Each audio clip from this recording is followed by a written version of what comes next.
오늘 설교 제목은 성장 원동력입니다. 초대교회에 성장하게 된 힘이 무엇이었을까 하는 그러한 제목입니다. 이 세상에 완벽한 교회는 없습니다. 그러나 많은 사람들이 교회들이 롤 모델로 삼고 있는 교회는 있습니다. 초대교회입니다. 교회 이름이 초대교회란 말인 게 아니라 예수님의 제자들에 의해서 처음 사도행전에 나온 교회이죠. 1세기에 존재했던 교회입니다. 오순절 다락방에 성령이 임하시고 성령의 역사로 시작된 교회. 베드로가 설교할 때 3,000명이 회개했잖아요. 귀신이 떠나가고 병든 자가 고침받는 그러한 교회. 그 교회에 성장하는 힘이 뭐였을까? 믿는 자들은 날마다 성전에 모였습니다. 떡을 떼며 교제했습니다. 서로 나누는 공동체였어요. 하나님을 찬양했습니다. 사람들은 그들에게 호감을 가졌어요. 구원받는 사람의 숫자는 날마다 더하여 갔습니다. 앨런 클라이더는 그의 책 초대 교회의 길을 묻다. 그 책에서 초대 교회가 성장하게 된 두 가지 이유가 있다고 이야기합니다. 하나는 능력이 있었고, 두 번째로는 생명을 주는 일탈행위가 있었다라는 것이죠. 자, 초대교회는 성령의 능력이 나타났습니다. 초대교회는 어떤 그 당시에 그 사회 또 공동체에 지지를 받는 그러한 공동체, 그러한 교회가 아니었어요. 오히려 박해를 받았습니다. 핍박을 받았습니다.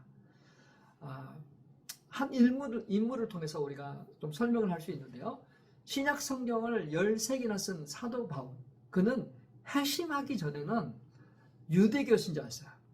유대교 신자였어요. 그는 최고의 학파에서 공부했습니다. 열정이 넘쳤습니다. 당시 유대교가 보기에 기독교는 이단이었어요. 왜냐하면 유대교는 유일신 하나님을 믿거든요. 근데 기독교는 삼위일체 하나님을 믿습니다. 예수 그리스도가 하나님의 아들이시라고 믿고 있기 때문에 유대교에서 봤을 때 기독교는 이단이다. 그래서 그 사람들을 박해했습니다. 그러던 바울이 예수님을 만나고 나서 회심을 하게 되고 그는 완전히 다른 사람이 되죠. 예수 그리스도를 오히려 증거하는 그러한 사람이 됩니다. 자, 유대교인들은 유일신에 대한 고정관념을 가지고 있어요. 하나님은 오직 한 분이다. 그런데 어떻게 그 하나님께서 인간의 몸으로 오실 수 있냐? 자, 성경에 보면은 메시아를 기다리고 있습니다. 메시아가 오실 것인데 그들은 아직도 기다리고 있죠. 근데 그 메시아가 어떤 모습으로 오실 것인가 성경에 나와 있어요. 그 모습으로 오셨지만 유대인들은 그 하나님에 대한 그 고정관념 때문에 인간으로 오신 예수 그리스도를 받아들이지를 못했어요. 예수 그리스도는 하나의 선지자에 불과하다라고 이야기합니다. 자, 그래서 그들의 구원은 율법을 지킴으로 구원을 얻습니다. 자, 율법, 그 행위로 구원을 받아야 되는데 사람이나 그렇잖아요. 그 자신의 힘으로 율법으로 어떤 그런 지켜나가는 것에 절대 만족함이 없다. 스스로도 만족하지 못하지만 하나님의 완전한 기준에 도달하지 못하는 거죠. 그래서 그들은 구원의 확신이 없어요. 재영상의 확신이 없습니다. 늘 찜찜한 거야. 그러나 그리스도인은 다르죠. 그리스도인은 삼위일체 하나님을 믿습니다. 성부 하나님, 성자 하나님, 성령 하나님을 믿으시죠. 메시아 대신 예수 그리스도가 인간의 몸으로 이 땅에 오셨고 십자가를 지시고 그 십자가를 지시고 때 선언하셨어요. 7언이라고 합니다. 7마디를 했다는 그 중에 한 단어가 다 이루었다. 다 이루었다. 무엇을 다 이루셨을까요? 구원의 길을 다 이루신 거죠. 하나님이 예정하시고 작정하신 그 일들을 다 이루었다는 거죠. 그래서 누구든지 예수 그리스도를 믿으면 구원을 얻습니다. 사망에서 생명으로 옮겨집니다. 빛의 자녀가 됩니다. 영생을 얻습니다. 평안을 누리게 되죠. 자유함을 누리게 됩니다. 그리스도인들은 그 평안을 누리기 때문에 기뻐하고 즐거워했어요. 그러나 유대인들은 그 기쁨을 알지 못합니다. 자신들의 행위, 자신들의 전통을 지키기 위해서 그들은 기독교인들을 박해하고 핍박했습니다. 그래서 초대 교회의 모임은 공개적인 모임이 아니었어요. 비밀리에 이루어졌어요. 아무나 들어갈 수 있는 것이 아닙니다. 문지기가 지켜서 교인만 들어가게 했어요. 믿는 자들만 들어가게 했습니다. 모르는 사람들은 들어가지 못했습니다. 혹시라도 외부에서 왔을 경우에는 자신이 믿는 자임을 어떤 소개장을 받는다든지 아니면 믿는 자임을 시인하는 어떤 그런 사인들이 있었는데, 당시 그래서 그 심벌들이 좀 있었어요. 물고기나 다시나 알파 오메가 같은 그러한 것들 통해서 신호를 주고 받고 해서 들어갈 수 있었던 것이죠. 자, 카르타고에 죽였던 카프리아는 그의 기록에 의해서 이렇게 말합니다. 이러한 모임 장소를 가리켜서 닫힌 정원이다 라고 불렀어요. 닫힌 정원. 아무나 들어갈 수 없는 것이지만 그 안에 들어가면 정말 아름다운 것이죠. 자, 초대교회 성장은 예배에 있지 않아요. 예배가 매력적이고 예배가 사람들한테 어필하고 현대적이고 세련되고 화려하기 때문에 사람들이 부응한 게 아니에요.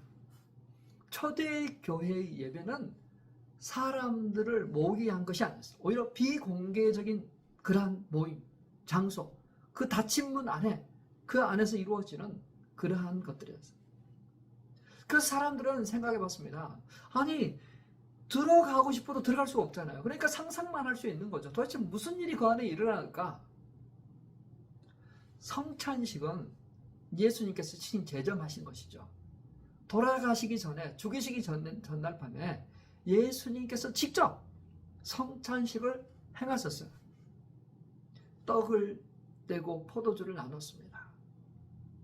떡을 떼면서 이것은 내가 너희를 주는 나의 살이다. 잔을 나눠주면서 이것은 내가 너희를 주는 나의 피다. 성찬식은 시각적인 가르침, 영적인 의미를 깨닫게 합니다. 잔과 떡을 대함으로 나에게 베풀어 주신 예수님을 기억하는 것. 자, 그 안에서 이루어지는 성찬식. 믿는 자들은 깊은 의미를 알지만 믿지 않는 사람, 그 안에서 직접 경험하지 않는 사람들이 그리스도인들이 사람의 어떤 살을 먹고 피를 마시는 줄 알았어요. 인육을 먹는 그런 종교인 줄 알았어요. 오해를 가졌던 거죠. 오늘날에도 보면 교회에 대한 오해를 가질 수 있잖아요. 안에 들어가 보지 못했으니까, 경험하지 못했으니까, 혹은 일부 미성숙한 사람, 아니면 뉴스에 나온 어떤 사람들의 그 이미지를 가지고 교회가 이렇다 이렇게 오해할 수 있죠. 초대교회는 바로 그런 오해, 박해, 알지 못하는 것 때문에 많은 어려움이 있었습니다. 그런데도 교회가 성장할 수 있었던 이유는 능력이 나타났기 때문에 그래요. 능력. 오늘 본문에도 보니까 나면서부터 안전뱅이가 성전문 안에서 구걸하고 있어요. 그 앞에서 구걸하고 있습니다. 마침 기도 시간에 베드로와 요한이 그 성전으로 들어가려다가 그 사람을 보게 됩니다. 눈여겨보게 돼요. 자, 사도행전 3장 6절 7절입니다. 같이 한번 읽어볼까요? 베드로가 말하기를 은과 금은 내게 없으나 내게 있는 것을 그대에게 주니 나사렛 예수 그리스도의 이름으로 일어나 걸으시오 하고 그의 오른손을 잡아 일으켰다.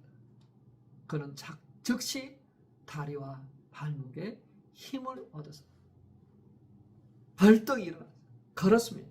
걷기도 하고 뛰면서 하나님을 찬양했습니다. 놀라워했어요. 감사했어요. 아니, 어떻게 이런 일이, 어떻게 자기가 지금 걷고 있다니 정말 너무너무 기쁘고 즐거웠습니다. 그는 베드로와 요한과 같이 성전에 들어가 하나님을 찬미하고 찬양했습니다. 이러한 일이 나타난 거예요. 바울과 실라가 복음을 전하다가 감옥에 갇혔습니다. 실컷 두드려 맞았잖아요.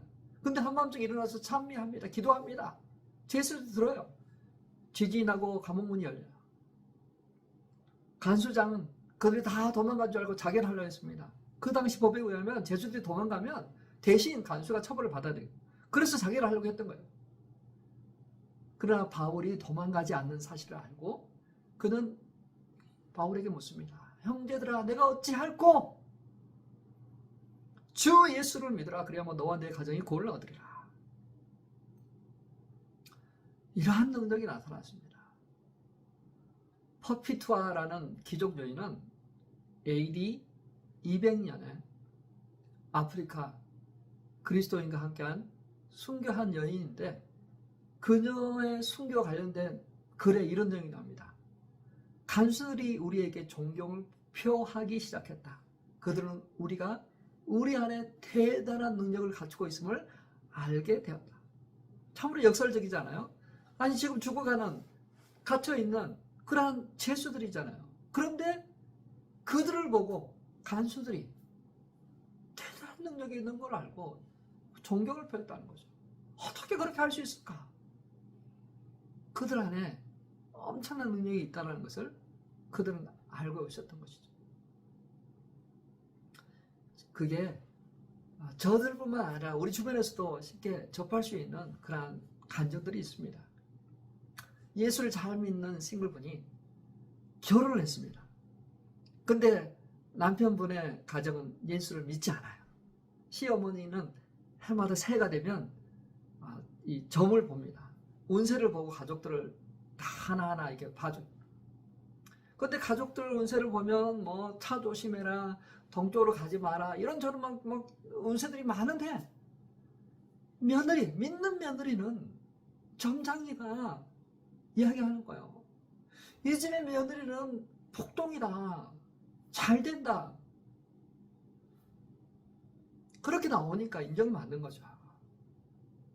어떤 분은 귀신이 무당이 굿하는 것을 보고 잠시 구경합니다. 근데 점장이가 이 무당이 막 이렇게 하다가 잘 안 되는 것 같아요. 하다가 말고 그러다가 그분이 이야기합니다. 혹시 이 구경하는 분 중에 예수 믿는 분이 있습니까? 지금 그분 때문에 점이 굿이 안 되니까 떠나가십시오. 부탁한.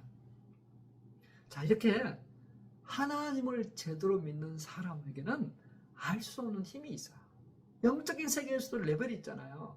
왜 귀신이 떠나고 병이 났습니까? 예수 그리스도가 통치자이기 때문에, 권세를 갖고 계신 하나님의 아들이기 때문에 그러지 않아요.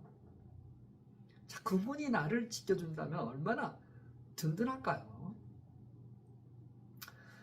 한 아프리카 부족에 성인식이 있습니다. 주로 아들이죠. 아들이 이제 성인식을 하려면 용사로 거듭나야 되잖아요. 근데 그 성인식을 치러주는 날 아들은 창 하나를 들고 광야에서 하룻밤을 보내야 돼요. 그래가 용사로 인정받는 거야. 성인 됐다라고 인정받는 거야. 그 어두움 속에서 정말 그 추위와 두려움을 이겨내야 돼요. 마음을 지켜야 됩니다. 드디어 아들이 그 성인이 되기 위해서, 용사가 되기 위해서 성인식을 갑니다. 두렵고 떨리지만 자신이 갖고 있는 그 창을 들고 이겼습니다. 그리고 서서히 날이 밝기 시작해요. 근데 저 앞쪽에 어느 물체가 하나로 자기를 쳐다보고 있는 것 같아요. 소년은 머리가 확 섰어요. 창을 두께 들고 그 짐승이 자기에게 달려오면 어떻게 하려고 했어요. 바짝 긴장하고 있는데 꼼짝하지 않고 있는 거야. 자기가 오지도 않는 거야. 그래서 긴장한 모습으로 탁 또 있는데 이제 서서히 날이 밝아지면서 그 서 있는 사람이 사람의 형상인 걸로 알게 돼요. 그리고 저 밝아지니까 그 서 있는 사람은 자신의 아버지였어요. 자신의 아버지가 창을 들고 지키고 있었던 거예요. 혼자 그 무서운 밤을, 긴 무서운 밤을 보내고 있었다고 생각했는데 그 아버지가 저 멀리서 아들을 지켜보고 있었던 것이죠. 자, 우리 하나님이 우리 자녀들을 그렇게 지키세요.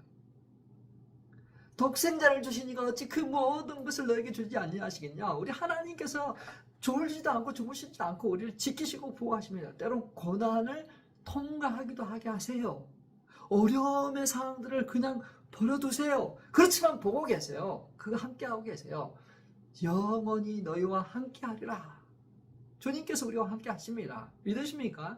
그렇게 함께하는 사람들이 그들의 삶 속에서 능력이 나타나는 거죠.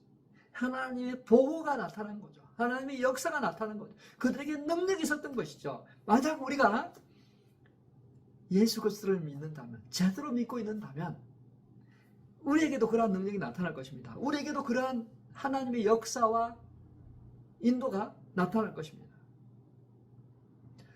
그러한 것을 경험하는 저와 우리 성도들 되시기 바랍니다. 자, 초대교회가 성장했다. 또 그들이 부흥할 수 있었던 그 원동력이 뭐냐면, 초대교회 그리스도인들은 생명을 주는 일에 일탈을 행했다는 거죠. 자, 일탈이라는 말은 사회적 구변, 당시 사회적 규범에서 잠깐 벗어나는 걸 이야기해요. 일상적인 규칙이나 관행에서 벗어나는 것을 가리키는 단어입니다. 자, 부정적으로 이게 사용됐을 때 무책임한 행동, 또 극단적인 행동으로 인해서 안전이 위협받거나 사회적 규범을 위반할 수 있어요. 타인에게 불편함을 주거나 자신이나 다른 사람에게 해를 끼칠 수 있습니다. 근데 이게 긍정적인 일탈이 일어났을 경우에는 그 긍정적인 일탈로 인해서 삶에 대한 다른 시각을 제공하게 되는 거죠. 자, AD 3세기 저 당시 가장 위대한 신학자 중에 한 사람은 터툴리안입니다. 그의 기록에 의하면 당시 그리스도인 아내와 불신자인 남편 그 사이에 일어난 일들을 기록하고 있어요. 지금도 그런 편이지만 그 당시에도 믿는 여성의 숫자가 많았어요, 남성보다. 그래서 믿지 않는 비그리스도인 남성과 결혼한 케이스가 있겠죠. 근데 그 부부에 대한 이야기인데, 이방인 남편이 보기에 그리스도인 아내는 일탈을 행하는 사람입니다. 그 전통에서 벗어난 그런 행동을 해서 자신의 아내가 낯선 사람들의 집을 돌아다닙니다. 부활절이 되면 더 오랫동안 밤새도록 있어요. 아까 그랬잖아요. 초대교회는 아무나 들어갈 수 있는 곳이 아니라 닫혀진 정원이에요. 그래서 소문이 이런저런 막 흉흉한 소문이 나온 거죠. 감옥에 갇히기도 하고, 잡혀가서 감옥에 갇히기도 하고, 또 이방인들 오면 대접하기도 합니다. 불쌍한 사람을 돕습니다. 근데 그 아내가 염려스럽기도 하고 의심스럽기도 하고 걱정되기도 하고 또 사랑스럽기도 합니다. 그럼 가지 마라 협박도 하기도 합니다. 근데 가만히 지켜보니까 그 아내가 좋은 사람으로 변해가고 있는 거예요. 정말 신비한 영역들이 있어요. 정말 경외감이 생겨요. 그래서 그 믿지 않는 남편도 결국은 신앙을 가지게 돼요. 자, 모든 그리스도인이 이런 여기같이 행동하지 않았지만 나름대로 생명을 주는 그러한 일에 행동했다는 거죠. 세상 사람들이 다 간행적으로 하는 어떤 그런 것보다 그것에서 벗어나서 일탈해서 생명을 주는 일에 헌신하고 섬겼다는 거죠. 자, 초대 교회 성도들은 고아와 가부, 불쌍한 사람들을 섬기고 돌보았어요. 그러한 섬김이 매력을 발산한 거예요. AD 200년 북부 아프리카에서 살았던 그리스도인은 말합니다. 우리 숫자가 날마다 증가한 것은 실수가 아니라 많은 좋은 증거입니다. 삶의 아름다움이 교인들을 인내하게 합니다. 낯선 이들이 참여하게 합니다. 우리는 위대한 설교를 하는 것이 아닙니다. 위대한 삶을 살아가고 있을 뿐이에요. 하나님의 능력과 변화된 삶이 사람들을 신앙으로 이끕니다. 지금까지 우리는 초대교회가 어떠했는지를 살펴보았습니다. 자, 그렇다면 이제 지금 오늘날 우리가 신앙생활을 하고 있는 우리는 어떠한 모습으로, 어떠한 신앙으로, 어떠한 교회로 존재해야만 될까요? 이제는 우리 이야기를 해야 되잖아요. 자, 초대교회는 능력이 있었어요. 초대교회 사람들은 일탈, 생명을 살릴 일탈 행동을 했습니다. 자, 그러면 오늘날 우리 이야기, 우리는 어떻습니까? 우리 안에 능력이 있습니까? 우리 안에 그리스도가 계셔야 됩니다. 그리스도가 계시면 능력이 있는 거예요. 은과 금은 없거니와 내게 있는 나사는 예수 이름으로 일어날 거라. 오늘날 예수가 없어요. 예수가 우리 안에 있어야만 되는데 예수가 없어요. 많은 성경 지식은 있는데 그 성경 지식 안에 예수님이 없어요. 많은 성경 지식은 있는데 그것에 자신의 머리를 키우지만 성경 지식은 많지만 많아도 뭐합니까? 행동이 안 돼. 능력이 없는 거죠. 그 아는 거를 실천할 수 있는 능력이 없어요. 저도 그 부분에 대해서 고민하고 있어요. 아니, 어떻게 하면 그 말씀대로 살 수 있을까? 어떻게 하면 그 말씀대로 순종할 수 있을까? 그게 능력이 필요한 거죠. 능력. 자, 성경 지식을 아는 거, 그 아는 거를 행동할 수 있는 능력. 말씀대로 순종하여 서로 사랑하는 능력. 말씀대로 순종하여 정말 용서하고 불쌍히 여기는 그러한 능력. 고아와 가부를 불쌍히 여기는 능력. 그 능력이 없는 세대잖아요, 우리가. 그래서 우리는 능력 받기를 기도해야 돼요. 능력. 하나님, 우리가 지혜가 지식이 부족한 거 아니에요. 알아요. 성경 지식을 우리가 지금 얼마나 많이 듣고 알고 있습니까? 근데 문제는 이 아는 거를 행동할 수 있는 능력이 없는 거예요. 그럼 능력이 없는 거예요, 능력. 그래서 우리가 기도해야 돼요. 기도.